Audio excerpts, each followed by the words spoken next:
Hello friends, मैं doctor नीलम आपका अपने चैनल स्टडी एंड रिसर्च में स्वागत करती हूं। फ्रेंड्स, आज मैं एक स्पेशल वीडियो लेकर आई हूं जो कि है आपकी क्वेरीज़ के ऊपर।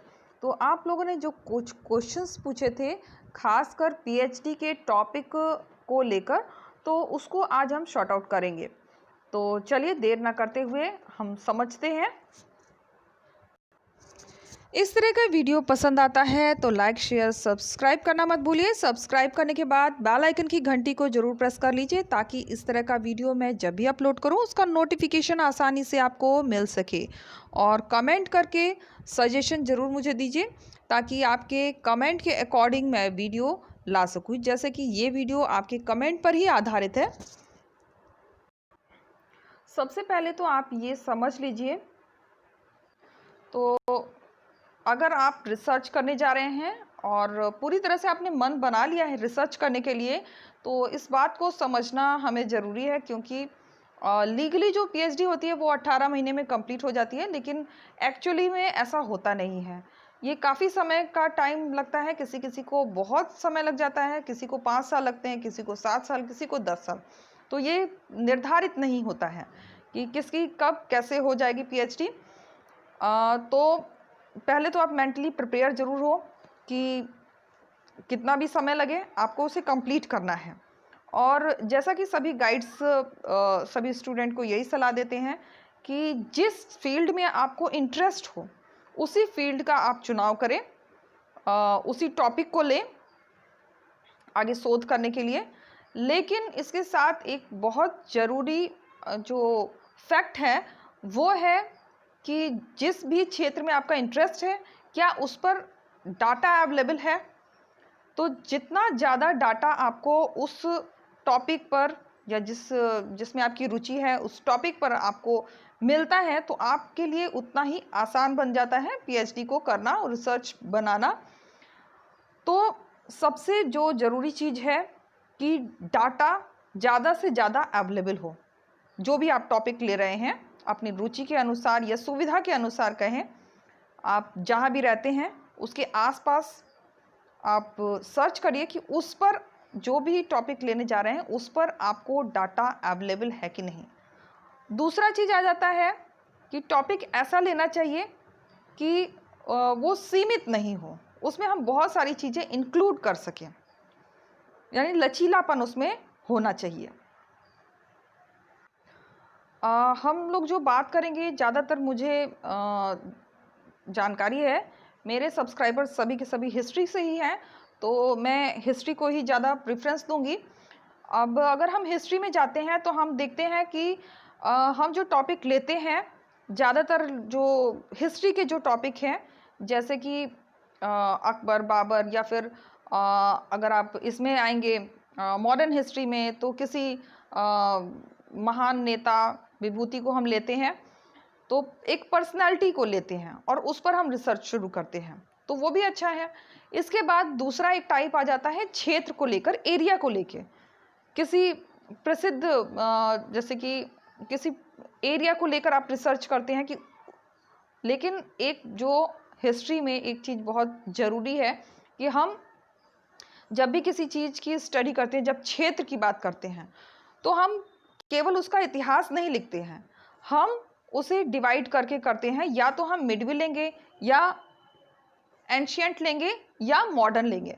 ऐसा नहीं कि हम पूरा का पूरा एंशियंट, मिडविल और मॉडर्न सभी को इंक्लूड नहीं करते हैं, तो किसी एक पीरियड को लेते हैं। अगर आप क्षेत्र को लेकर स्टडी करने जा रहे हैं तो क्षेत्र को अगर लेकर स्टडी कर रहे हैं तो ज़रूर ध्यान से करें। जैसे कि 1857 की क्रांति को अगर लेते हैं आप तो कंप्लीट आप सभी पर्सनालिटी को नहीं लेंगे, किसी एक विशेष आदमी को लेकर चलते हैं, पर्टिकुलर एक को, सभी को हम इंक्लूड नहीं कर सकते हैं, तब तो हमारा रिसर्च वैल्यूबल नहीं रहेगा।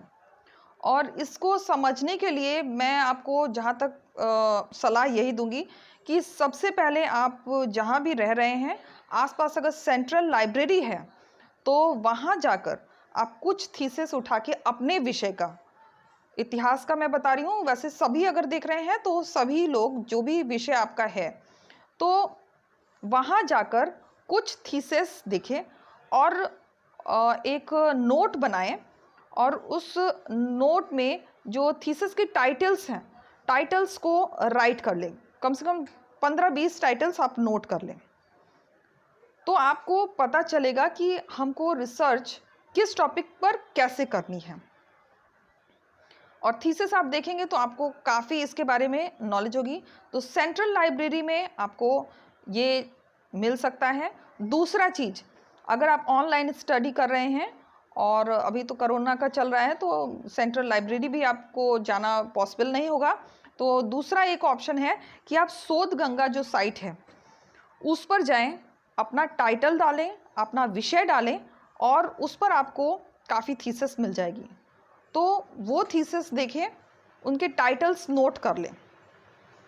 और इतिहास में अगर आप देखने जाएंगे तो बहुत सारे टॉपिक्स हैं जिस पर आप स्टडी कर सकते हैं। केवल एक परंपरागत स्टडी पर ना जाकर आप अदर साइड में भी जा सकते हैं।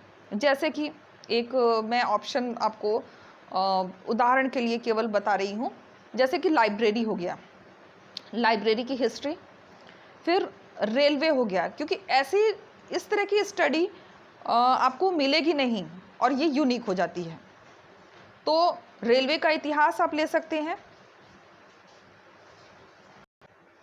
फिर अगर धार्मिक क्षेत्र में जाना चाहते हैं तो जैसे कि अभी चल रहा है अयोध्या को लेकर, तो बाबरी मस्जिद अयोध्या, उस टॉपिक को लेकर इसके रिसर्च सेंटर, बहुत से रिसर्च सेंटर हैं, जैसे कि वृंदावन में आप व्रज शोध संस्थान है, वहाँ आप कंसल्ट कर सकते हैं।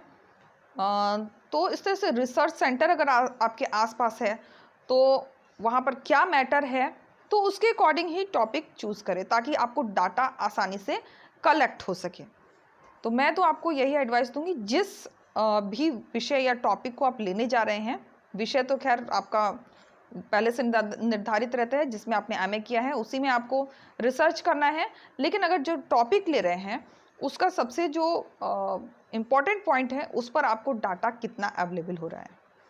अगर बहुत मात्रा में डाटा अवेलेबल है तो आप रिसर्च स्टार्ट करिए, इसकी सिनॉप्सिस बनाइए। सिनॉप्सिस होता है, कुछ लोगों को अगर सिनॉप्सिस के बारे में नहीं पता है तो संक्षेप में मैं बता दूं कि ये आपकी थीसिस की एक तरह से समरी होती है। जो भी आप करने जा रहे हैं रिसर्च में, उसकी समरी हम सिनॉप्सिस में दिखाते हैं, क्या है, किधर से हम ला रहे हैं, कुछ रेफरेंस ऑथेंटिक।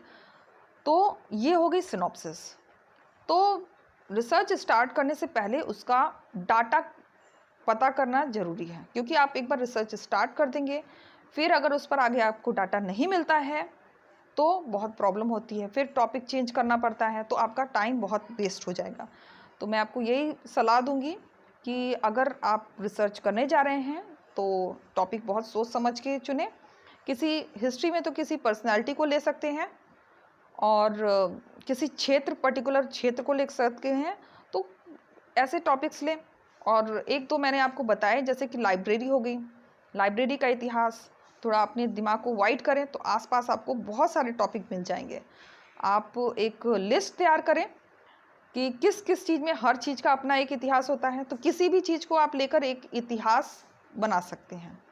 हर चीज़ का एक इतिहास होता ही है।